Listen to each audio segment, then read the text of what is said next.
நாம பிரமாணம் இல்லாதவர்களும் இல்ல, நியாய பிரமாணத்துக்கு கீழாகவும் இல்ல. we are under the law of Christ.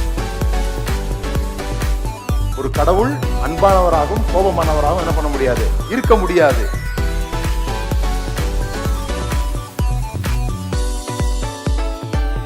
பாவத்தை வியாதியாக பார்ப்பதுதான் சுவிசேஷத்தை சரியாக புரிந்து கொள்ள உதவும்.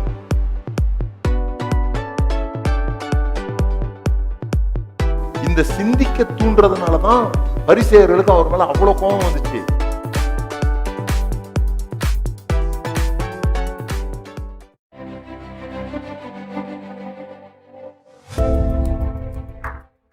யோசேப்பு உயிரோடு இருக்கிறான் என்பதை கேள்விப்பட்ட உடனே யாக்கோபின் ஆவி உயிர்த்தது அப்படின்னு சொல்லியிருக்கு.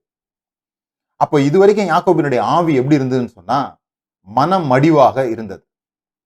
ஏன்னா யோசேப்பு இறந்து போய்விட்டதாக, மரித்து போய்விட்டதாக, மிருகங்கள் அடித்து கொன்று விட்டதாக அவன் நம்பிக்கிட்டு இருக்கிறான். இப்படி நம்முடைய வாழ்வில கூட நாம் சில பொய்களை நம்புகிறதுனால்தான் நம்முடைய ஆவியில மனம் மடிவு உண்டாகிறது. நாம உற்சாகம் இழக்கிறோம்.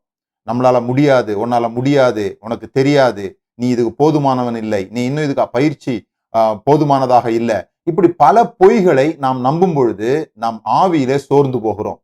எப்ப அதை குறித்த உண்மையான விஷயம் நமக்கு தெரிகிறதோ அப்பொழுது நம்முடைய ஆவி உற்சாகமடைய ஆரம்பிக்கிறது. நம்முடைய ஆவியில ஒரு புதிய பலன் உண்டாக ஆரம்பிக்கிறது. ஆனா ஏன் இந்த யாக்கோபு யோசேப்பை குறித்த பொய்யை நம்பினான் என்று சொன்னா, எப்பொழுதுமே நாம முழு பொய்யை நம்புறதில்லை. யாராவது வெறும் பொய் மட்டும் சொன்னா அதை நம்ம நம்ப மாட்டோம், ஏற்றுக்கொள்ள மாட்டோம். உண்மையோடு கலந்து சொல்லும் பொழுதுதான் நாம் அதை ஏற்றுக்கொள்கிறோம். இப்போ யோசேப்பினுடைய சட்டையில, யோசேப்பினுடைய அங்கியில இந்த ஆட்டினுடைய அல்லது ஒரு மிருகத்தினுடைய இரத்தத்தை பூசி மற்ற பிள்ளைகள்லாம் சேர்ந்து தகப்பனிடத்துல வந்து காமிக்கிறாங்க. அப்போ தகப்பனுக்கு நம்ப வேண்டிய சூழல் ஏற்படுது. ஏன்னா இதுல பாதி உண்மை. சட்டை யோசேப்பினுடைய சட்டை, ஆனா ரத்தம் யோசேப்பினுடைய ரத்தம் இல்லை, அது மிருகத்தினுடைய ரத்தம். நாமும் கூட இந்த பிரசங்கங்கள் கேட்கும் பொழுது, தேவனுடைய வார்த்தையிலிருந்து சில பேர் நமக்கு போதிக்கும் பொழுது, அது பைபிள்ல இருந்து சொல்றதுனால நாம் நம்பி விடுகிறோம். அது வேற ஏதாவது ஒரு புஸ்தகத்துல சொன்னாங்கன்னா நம்ம நம்ப மாட்டோம், கேட்க மாட்டோம். ஆனா பைபிள்ல இருந்து சொல்றாங்க, ஆனா அது தேவனுடைய வார்த்தை தான். ஆனா அதன் மேல் தெளிக்கப்பட்டிருக்கிற ரத்தம் ஆட்டினுடைய ரத்தமா, மிருகத்தினுடைய ரத்தமா, அல்லது இயேசுவினுடைய ரத்தமா, இதை நம்ம கவனிக்கணும். அப்படி கவனிக்காததுனாலதான் வார்த்தைகளை கேட்டு சில பேர் மனமடிந்து போயிடுறாங்க, சில பேர் சோர்ந்து போயிடுறாங்க. வார்த்தைகளை கேட்கும் போது நம்முடைய ஆவி உயிர்த்தெழ வேண்டும், நம்முடைய ஆவி உற்சாகம் அடைய வேண்டும். அப்படியானா நம்ம பழைய உடன்படிக்கையின் கீழாக அதை வாசிக்காம, பழைய அந்த மிருகத்தினுடைய ரத்தத்தினால் செய்யப்படுகிற காரியங்களை குறித்து அதையிலிருந்து இன்டர்பிரேஷன் கொடுக்காம, இயேசு கிறிஸ்துவின் ரத்தத்தினாலே புதிய உடன்படிக்கையின் கீழாக வேதத்தை வாசிக்கும் பொழுது நம்முடைய ஆவி உயிரடையும். அதனாலதான் நீங்க வசனத்தை வாசிக்கும் பொழுது அதன் மேல் தெளிக்கப்பட்டிருக்கிற ரத்தம் எப்படிப்பட்ட ரத்தம், எதன் ஊடாக அந்த வசனத்தை நாம் பார்க்கிறோம் என்பதிலே நாம் தெளிவுள்ளவர்களாக இருக்க வேண்டும். நாம் அப்படி வேதத்தை வாசிக்கும் பொழுது உண்மைகளை அறிந்து கொள்ள ஆரம்பிப்போம், சத்தியத்தை அறிந்து கொள்ள ஆரம்பிப்போம்.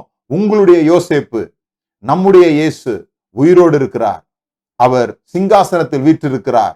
அவர் ஏராளமான வரங்களை, கிருபைகளை நமக்கு அனுப்பி இருக்கிறார்.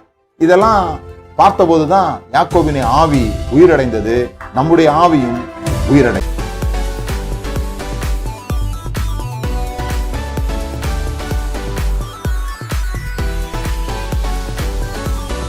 நாம பிரமாணம் இல்லாதவர்களும் இல்ல, நியாய பிரமாணத்துக்கு கீழாகவும் இல்ல. we are under the law of Christ. ஒரு கடவுள் அன்பானவராகவும் கோபமானவராகவும் என்ன பண்ண முடியாது, இருக்க முடியாது.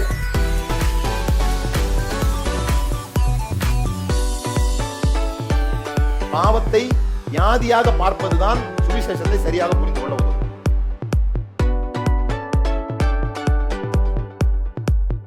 இந்த சிந்திக்க தூண்டுறதுனாலதான் பரிசேயர்களுக்கு அவர் மேல அவ்வளவு கோபம் வந்துச்சு.